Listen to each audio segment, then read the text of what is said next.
You know what happened. He got his butt handed to him. Yes, I'm Kaname. Kaname Ototsuki.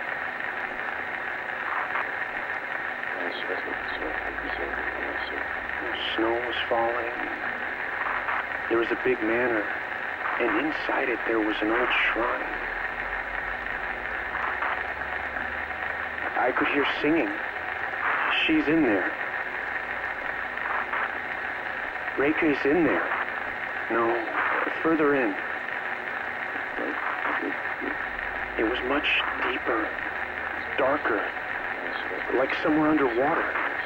No, I'm talking about my dream.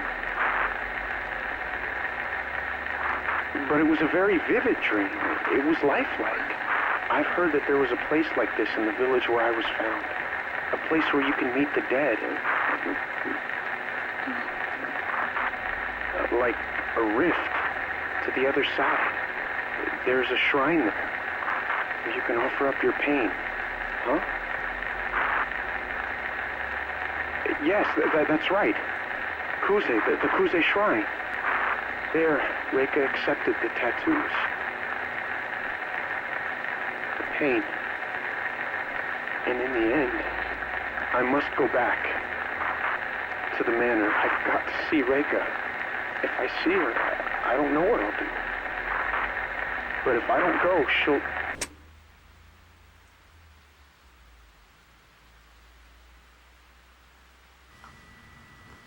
Oh. So all this happened not that long ago because they were able to record that. Kaname, could this be the man who entered the shrine?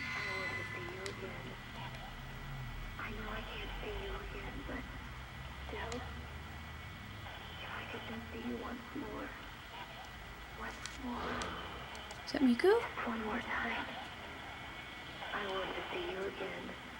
No, that's me. I know I can't see you again, but I can hear a woman's voice coming faintly from the radio. if I could just see you once more. Oh, it's Reika. Once more. Or a creepy hair lady. One more time. It must be receiving from somewhere in this house. See you again. I want to see you again. I know I can't see you again, but still.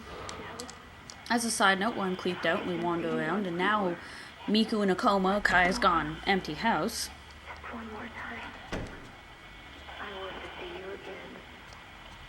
I know I can't see you again, but still. If I could just see you once Is it getting quieter? once more. Just one more time. I want to see you again. I'm actually having trouble telling. I know I can't see you again, but still. If I could just see you once more. Once more. Just one more time. Attic? I want to see you again. Probably the I attic. can't see you again, but still. Nah, let's just go to the I attic. could just see you once more. Sigh. Once more.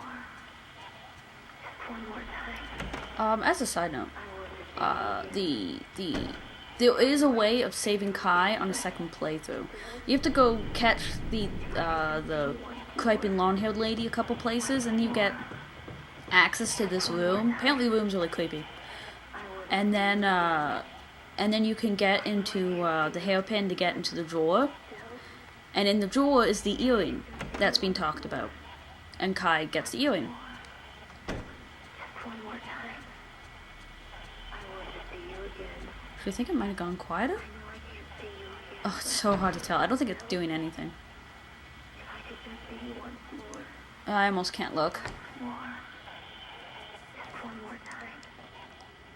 I want to see you again. Nope. I know I can't see you again, but Well, I just wasted some time. Miku's I room? could just see you once more. Once more. Just one more time. I want to see you again. I know I can't see you again, but still. If I could just see you once Miku, are you talking to the radio? Doesn't sound like you. more. Just one more time. Oh, the sound seems to be coming from the attic. This attic room hasn't been open since Yu put his things here when he moved out of his parents' house. See you once more. Sorry, Miku, I'm making your room creepier. Not that you probably care. One more time. Yeah, because going into the attic is totally what I want to do. I know I can't see you again, but still, if I could just see you once more, Oh, crap, sorry. A little slow there.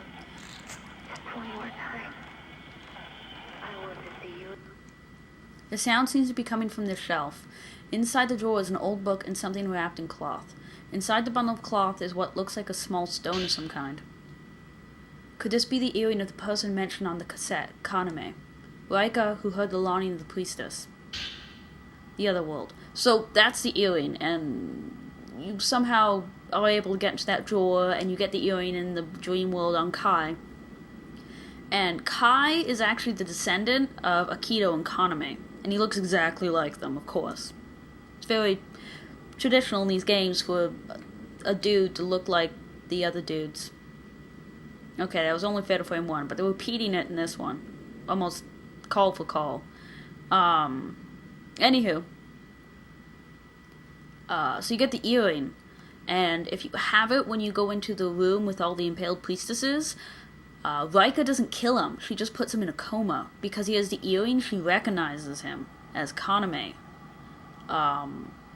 Yeah, so she spares his life, and at the end of the game, he's still alive. So that's like the awesome ending, and I've never gotten it. The other world. I'm soliciting test subjects for my research on dreams as the border between life and death. It was difficult to find someone who could speak clearly about their dreams, but I found someone who seemed to know of the other world. The man has had the same dream for several months in a row. The dream is as I described below. 1. He first notices he is standing before a small snow-covered shrine. He has seen the shrine before, but only vaguely remembers it. He has, however, heard of a shrine like it in his hometown. From deep in the shrine, he hears the voice of the girl he left behind. Beckoned by the voice each day, he goes a little further into his dream shrine.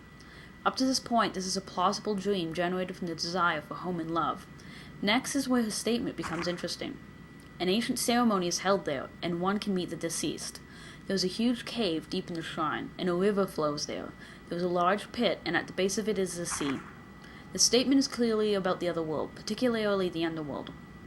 According to his story, there's a legend in his hometown about the other world in dreams, and much of his dream congrues with it. There's a word you don't see often, congru.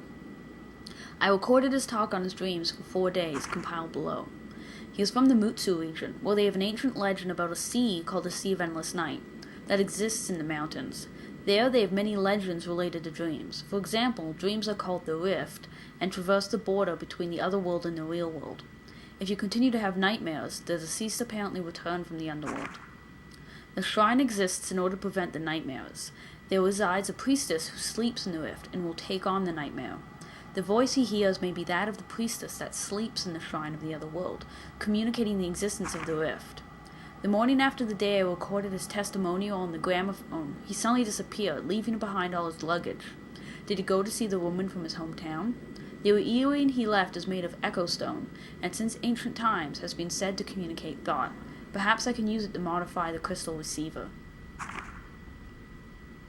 Paranormal research, crystal receiver. Must be a notebook from the maker of the cameras. There was a reel of film underneath the book. Of course there is.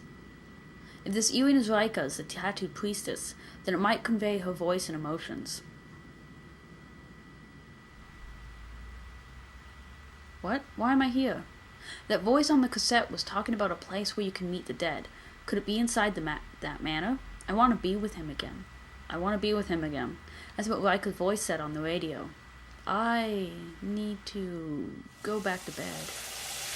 Oh, shower scene.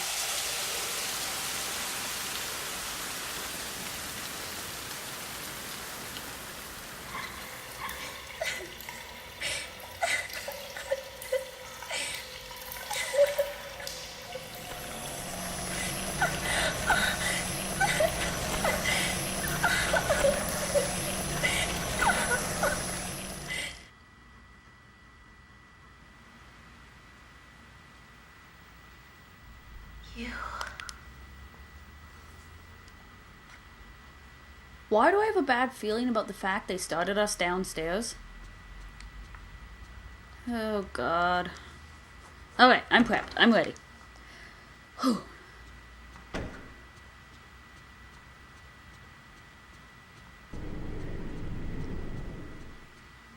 As a side note, the fact that you can save Kai doesn't give away anything about the ending. I mean, just because you save Kai doesn't mean this ends up happy. It just means he's alive. Which... how is he alive, you know?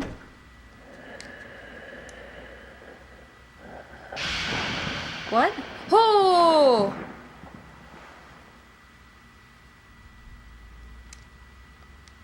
I hate you so much. I'm saving. There, we have a ghost.